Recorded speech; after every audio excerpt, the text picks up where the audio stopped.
music producers, and even music engineers. Let's break down what I call the simple psychology of mixing.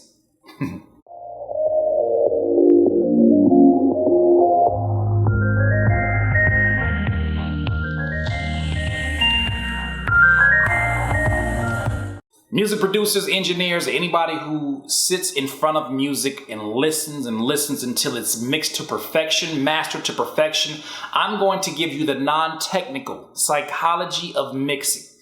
This is something that probably nobody else will sit here and try to make as simplified as this, because I'm pretty sure in a lot of people's minds I am absolutely wrong for telling you like this, but this is basically what mixing is. There are so many different plugins and so many different things that you can focus in on. There's so many different techniques. There's so many videos to watch and tutorials that show you that this is the perfect way to get this perfect, mix on a vocal and make it sound warm, but not too high, in the EQs and all these different things. The basic psychology of mixing, especially as a producer, move the beat out of the way of the vocals.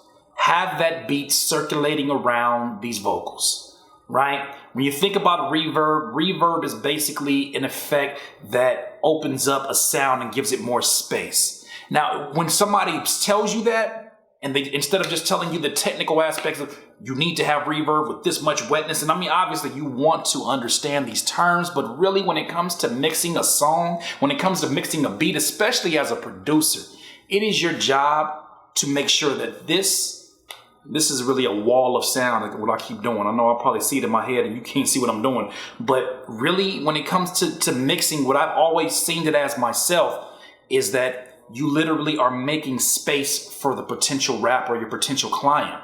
You're literally giving them the space where most vocals are sort of at that 4 frequency on the parametric equalizer 2. And the 4 frequency, you really want to make sure that you kind of dip that and not allow their vocals to basically sit pretty on top of that. When you talk about mixing, at the end of the day, somebody knows a bad mix. Even never opening up Pro Tools, never opening up plugins, never opening up none of that stuff. They know a bad mix when they hear it. Why? Because it's harsh to the ears. It's either that the lows are coming in too distorted or the highs are coming in way too sharp. And these are things that once you really sit there for 6 and 7 and 8 hours, you can lose sight of or really lose your hearing in this process, because what you're focused on is you're obsessing over the technical aspects of it. And I'm not saying there's nothing wrong with that. I'm just saying don't lose sight of the bigger picture. The bigger picture is that you are making music that is going to be consumed either by rappers buying your beats or by listeners who are listening to music and have no idea anything about mixing. All they know is they know a bad mix when they hear one. They're going to listen and be like, man, why does his voice sound so much louder than the beat? You could have applied 17,000 plugins and they could have all been on at the same time and your computer's freezing because you applied so much. You could have been sweating. You got 12 Mountain Dews and 16 Monsters. I don't know how you're alive, but you got all of this laid out because you spent so much time on it. But something as simple as the volume of the leveling, the matching of the volume with the beat and the vocals, you missed that part. So I don't say this as clickbait. I don't say the video is not about that. This video is really about, do not forget the simplicity of it all. As an engineer, as a music producer, especially as an engineer. As an engineer, obviously you have many things that you need to focus on, but at the end of the day, before you sit here, before you, have analysis paralysis and you focus on all these different things and you lose sight of the bigger picture, do not forget. At the end of the day, it's about making room. It's about making sure that there's that yin and yang relationship going on between whatever it is that you're mixing. Now, if you're a producer and you're mixing instruments together, obviously there are some standard leveling that we, pretty much all engineers have agreed upon. But at the end of the day, you just got to make it sound good, especially for young producers and young engineers. You learn your stuff. Don't get me wrong, learn your stuff. You want to go to school for it, go to school for it. But at the end of the day, it's going to come down to these 2 tools. It's going to come down to this and the way that it makes you feel, and really sitting there and understanding, okay, sometimes I got to take a break from all of these different, I got to take a break and take a walk and then come back and get fresh. It'll kind of sound dirty. But come back and get fresh with your sounds. Sit there with it and really just sit there and ask yourself, okay, if I didn't know anything about mixing, how would this mix make me feel? You know, and don't be afraid to take a don't be afraid to take a mix, go for a drive, you know, see how it makes you feel one day, the next day do the same thing. You know, but don't overcomplicate the process that is mixing. Learn it. Learn what you need as you go along. You know, maybe you want to get a microphone amp to kind of up from just your sound module or your external sound card.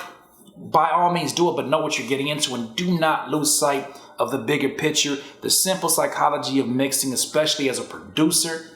You just moving the beat out of the way of the vocals. You're leaving a space for it, and you're making sure that everything sits where it's supposed to sit. I had one of my favorite mentors, THX, tell me. He said that when it comes to instruments, you know, generally when you're thinking about panning, you want to think about how you see a band on stage, and you see the drummer over here in one section, you see the lead guitarist over here, you see the guy on bongos if the band has a bongo player, and you see all these things. They're placed here meticulously for a reason, especially within that venue. That venue says this right here, this particular stage plot or this particular stage arrangement makes for the best sound in these particular acoustics. So you're supposed to create the same thing when it comes to your beats. You're supposed to place certain instruments in certain places. You're not just panning stuff out the way just so the vocals will be there. No. You're placing things very meticulously where they belong. Once you do that, everything sounds like it's perfectly gone together. That's not to say that it's not a difficult process to mix, but it's saying don't overcomplicate the process. Once again, it's another Curspiration. Hey, if you need some more of this juice, please subscribe to the channel below. Be a part of the notification gang. Hey. All my Patreon supporters, I appreciate you. Rappers, you want one free beat a month. Producers, you want to get drum kits. You want to get a discount on the newest How to Create Your Own Website course. You may want to go over to the patreon.com/Curtis King page and see what's going on with your boy. I got some rewards for you for those of you that choose to contribute to the cause. Once again, doubling back on the concept though, look, when it comes to mixing, don't overcomplicate the process. You know, learn what you need to learn as you go along. You know, you may see one video that says, hey man, make sure you pay attention to your EQing. By all means, learn what each thing means. But at the end of the day, you just gonna have to fill this thing out first. First, you're gonna have to understand what it is that you're doing. Yeah, sure, you wanna know what you're doing and what every tool does, but really, for the most part, you cannot lose picture of the fact that you just got to get out the way of these vocals or just surround them and hug the vocals in a way that it just feels like perfect harmony. Because when somebody hears it for the first time, they don't know none of this shit. All they know is what sounds good and what doesn't sound good. My friend, in this life, you would not be full of life until you decide to live life to its fullest. Curtis King at CurtisKingBeats.com.